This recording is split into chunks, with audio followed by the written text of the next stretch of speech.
Até recentemente, muitos pesquisadores acreditavam que em um futuro previsível, um próximo período glacial estava se aproximando da civilização humana.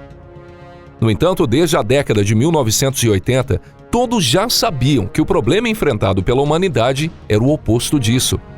Esse problema é o aquecimento global. Olá a todos! Mas será que tudo é tão simples assim? Será que no futuro não há espaço para considerar que o que aguarda o nosso planeta afinal é o resfriamento global? Bem-vindos ao nosso canal. Tudo ficará claro a partir de agora. Então, vamos começar o nosso vídeo.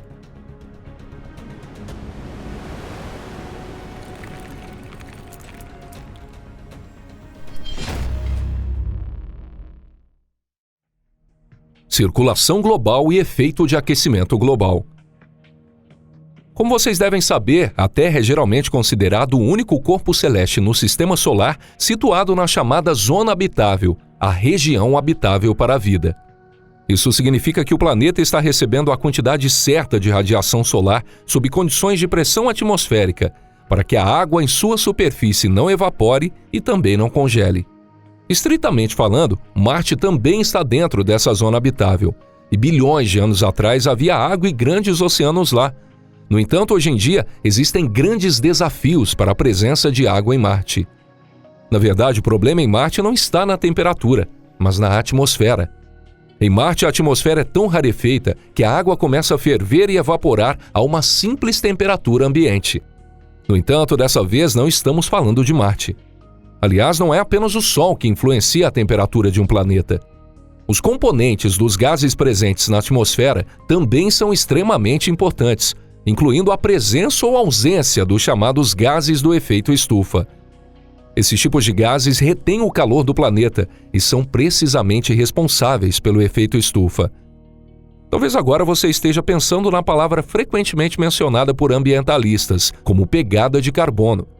Muitas pessoas têm uma compreensão muito simplista das mudanças climáticas ao longo da história da Terra. Elas podem pensar que a era dos dinossauros foi muito quente, seguida por um período de resfriamento que levou ao período glacial. E então, essa era também chegou ao fim. Então vamos recapitular aqui. Na realidade, como as mudanças climáticas da Terra até a era histórica são explicadas academicamente? Nos primórdios da Terra, a sua atmosfera era completamente diferente da atual.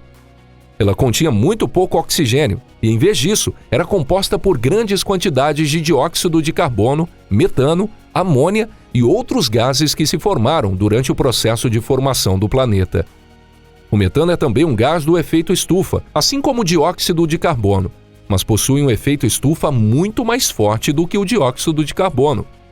Portanto, mesmo que a radiação solar do jovem Sol fosse mais fraca do que agora, a Terra naquela época era muito mais quente devido à presença desses gases. Cerca de 2,5 bilhões de anos atrás, ocorreu o grande evento de oxigenação. A atividade das bactérias fotossintéticas aumentou significativamente a quantidade de oxigênio. E isso resultou na oxidação dos gases atmosféricos, incluindo o metano. Como resultado, o efeito estufa enfraqueceu e a Terra congelou verdadeiramente pela primeira vez. Isso marca o início da glaciação huroniana. Por cerca de 300 milhões de anos, nosso planeta foi coberto por geleiras infindáveis que se estendiam até o Equador. Após esse período, a Terra descongelou, mas as variações periódicas na temperatura ainda continuaram a ocorrer. Um período de extremo frio ocorreu durante o Criogênico, por exemplo, entre 720 milhões e 635 milhões de anos. Por outro lado, o Carbonífero, famoso por seus gigantescos insetos, e o Cretáceo, quando os dinossauros tiveram seu auge, foram geralmente períodos quentes. Durante essas épocas, florestas densas cresceram até mesmo em regiões polares. As causas do resfriamento e do aquecimento são realmente diversas. Mesmo em condições naturais não afetadas pelo homem, grandes quantidades de gases do efeito estufa podem ser liberadas independentemente da influência humana. Um exemplo disso é a erupção explosiva de supervulcões. Essas erupções têm impacto no clima e no movimento das placas tectônicas. Isso pode levar a mudanças na forma dos continentes, o que, por sua vez, afeta a direção das correntes oceânicas, resultando em mudanças nas correntes quentes e frias no oceano. O período glacial ainda não terminou. Agora que exploramos os períodos geológicos do passado distante, vamos mudar nossa discussão para a era geológica atual. Você provavelmente já ouviu falar sobre o período glacial que nossos ancestrais experimentaram. Foi realmente um período rigoroso de gelo. Durante o período mais rigoroso, as geleiras cobriam toda a área atual da Polônia e Alemanha, bem como uma grande parte da França, estendendo-se até os Alpes. Esse período glacial chegou ao fim há cerca de 20 mil anos. Pelo menos é isso que se acredita atualmente. No entanto, na realidade, o período glacial ainda não terminou. O período glacial mais recente é, na verdade, apenas uma parte considerável do Cenozoico, começando cerca de 40 milhões de anos atrás. Pesquisadores acreditam que o início desse período glacial está relacionado à separação final da Antártica com a Austrália e a América do Sul. A formação da passagem de Drake criou uma ampla área oceânica entre a Antártica e a América do Sul, dando origem às correntes frias que fluíam ao longo das costas dos continentes. Isso resultou na cobertura de gelo da Antártica, tornando-se como um ar-condicionado global que resfria o planeta como um todo. A era em que vivemos atualmente é apenas temporariamente mais quente, e além disso é uma situação muito instável. Se olharmos para a história, veremos que o clima variou ao longo das eras, às vezes ficando mais quente e outras vezes ficando mais frio. Por exemplo, quando o Império Romano invadiu o que agora é o Reino Unido, havia vinhas lá. No entanto, atualmente a ilha da Grã-Bretanha, com sua frequente nebulosidade, não é mais adequada para o cultivo de uvas. Em geral, apesar da tendência de aquecimento, a temperatura média da Terra em nossa era ainda é relativamente baixa, cerca de 15 graus Celsius.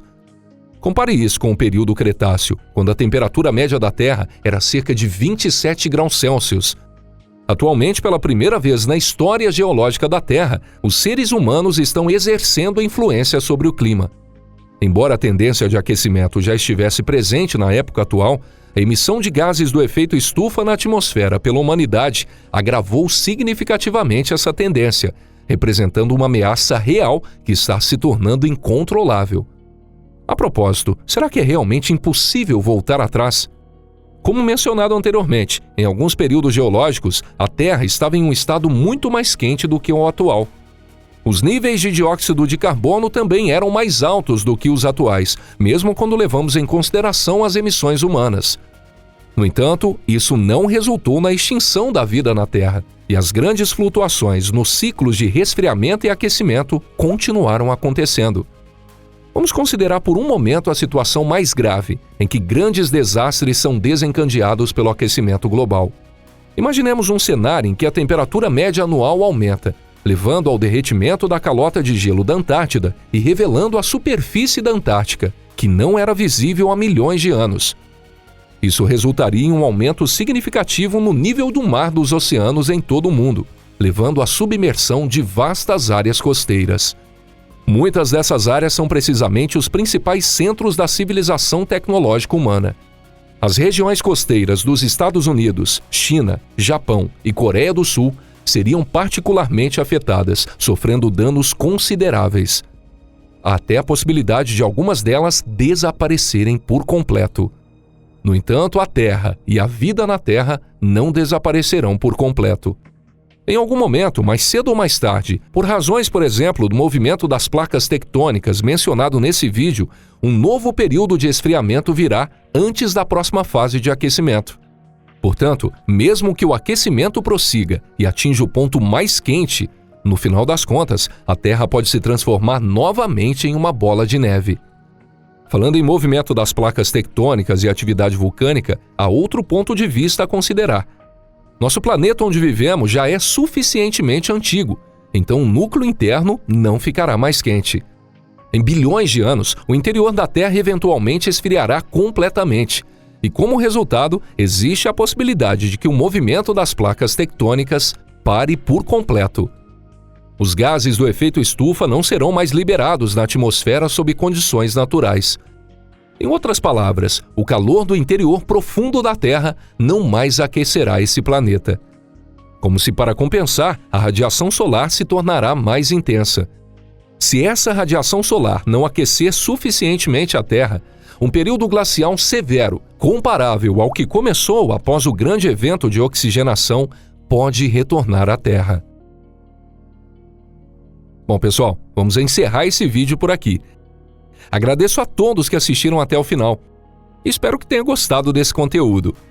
Parece que a vida na Terra começou a se adaptar a um período glacial, como conhecemos, e talvez também possa chegar ao fim durante um período glacial. E se você gostou desse vídeo, por favor, deixe o seu like. E não esqueça de compartilhá-lo em suas redes sociais. Você é a nossa única razão pela qual continuamos a produzir esses conteúdos. Agradecemos muito pelo apoio caloroso. E agora é hora de nos despedirmos. Nos vemos em breve aqui no canal Pipa. Um forte abraço e até lá. Tchau, tchau.